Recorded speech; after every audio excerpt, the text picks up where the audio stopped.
Welcome to Rajendra Tandon videos. We are taking up the first verse of Bhramar Geet written by Surdas, who was a 16th century blind Hindu devotional poet and singer known for his lyrics written in praise of Krishna. The lyrics are written in Braj Bhasha, one of the two literary dialects of Hindi.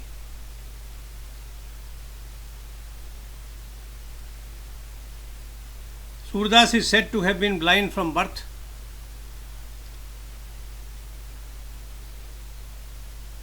He was part of the Bhakti movement spreading across the Indian subcontinent. This movement represented spiritual empowerment of the masses.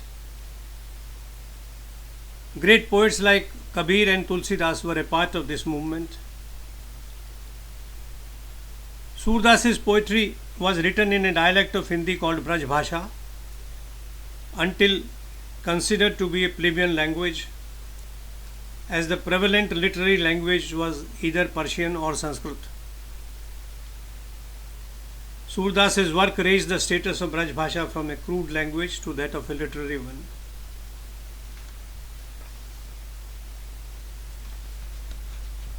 In Bhramar Geet, Surdas has included verses describing Uddhav's visit to Braj to convey Krishna's message to gopis who had been left pining for him when he suddenly left for Mathura.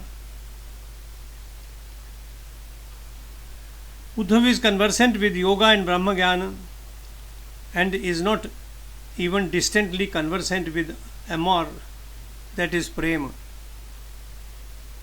When the gopis, still disturbed with Krishna's departure, emotionally disturbed, inquire of him about Krishna, Uddhav talks of the formless Brahma and Yoga.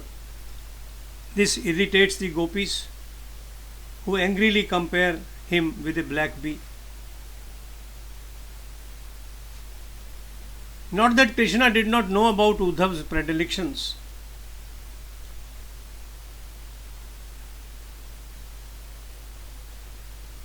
Uddhav is knowledgeable in Brahma and Yoga. He is not even distantly connected with love, affection, warmth. Writes Surdas, तब ही उपंग सुत आई गए, सखा सखा कुछ अंतर नाही, भरी भरी अंक लए, अति सुंदर स्तन श्यान श्याम सरीखो, देखत हरि पछताने, ऐसी कै दैसी बुद्धि होती, ब्रज पठौ मन आने, या आ गई रस कथा प्रकाशौ, जोग कथा प्रकटाऊं, सूर ज्ञान याको दृढ़ करिके, जुवतिन पास पठाऊं. Krishna has called Uddhav, embraces him. He is his old class fellow and friend.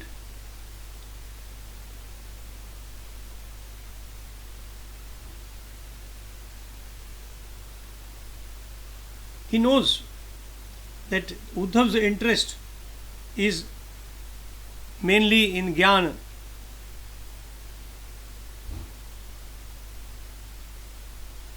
But he knows that this is not all the entire truth. Both the friends resemble each other. They have the same complexion. Krishna does repent in calling him, but he has perhaps no alternative. Krishna thinks,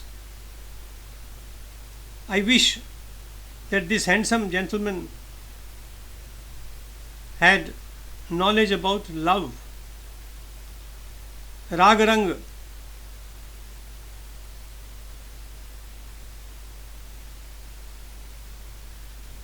Why not send him to Gokul with my message to the gopis? Perhaps talking to them, he would learn the secret of love.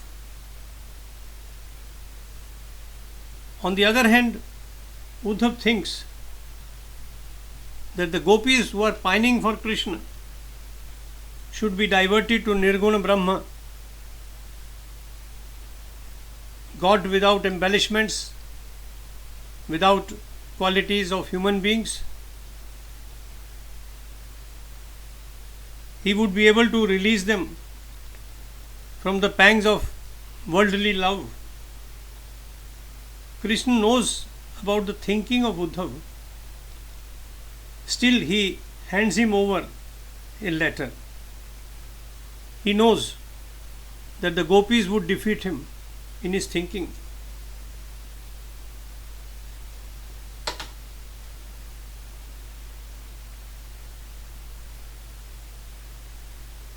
Mark the language.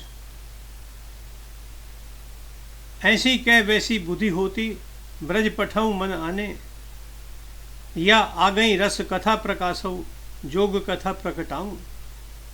Here is the thinking of Krishna as well as of Uddhav.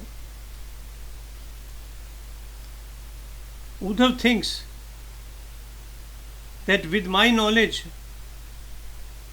I would be able to teach the young gopis a lesson.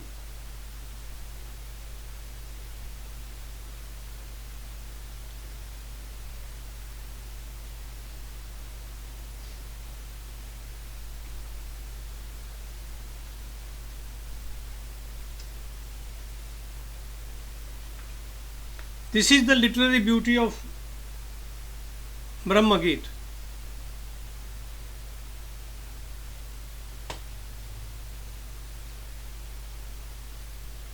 Going back historically, the genesis of Brahma Gita poems can be traced to Srimad Bhagavad Puran. According to the narration in the Puran, the inhabitants of Braj could not reconcile with the loss of Krishna to Mathura. The depth of their sorrow knew no bounds. Krishna sends Uddhav to Braj, where the letter explains the divinity of Krishna to his parents Nanda and Yashoda. He tells them Krishna is formless, unborn, without a beginning and an end, and omnipresent. He advises them to look for this Krishna, who is God, rather than the child they had brought up. At this stage, the gopis who had assembled by this time take Uddhav aside and probe him to learn as much as they can about their beloved Krishna. We shall start with their dialogue in the next video. Presently, I can only say that the gopis repeatedly chant Krishna's name.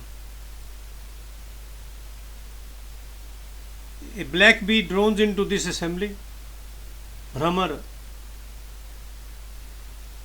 The gopis taunt Uddhav through the medium of the bee. That is how these verses have come to be known as Bhramar Gita.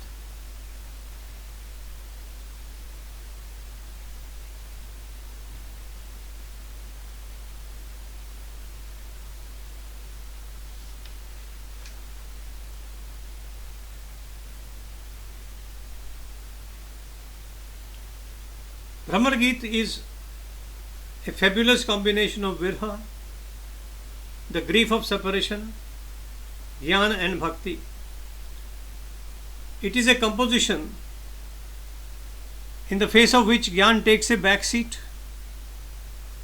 Here the entire logic of yoga accepts defeat. All that remains is absolute devotion, Bhakti and Bhakti alone.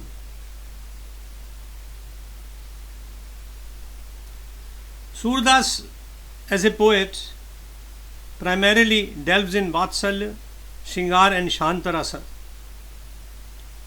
With his burning intelligence and imagination, he has painted the childhood of Krishna in luminous colors. His descriptions are beautiful, alive, and psychologically enriching. Surdasa's Krishna is an embodiment of love and sweetness. Surdas combined bhakti and shringar to describe union and separation with an intensity seldom achieved elsewhere. We stop here today, and in the next video we shall move with gopis coming to Uddhav and inquiring about Krishna. Thank you for listening to this video.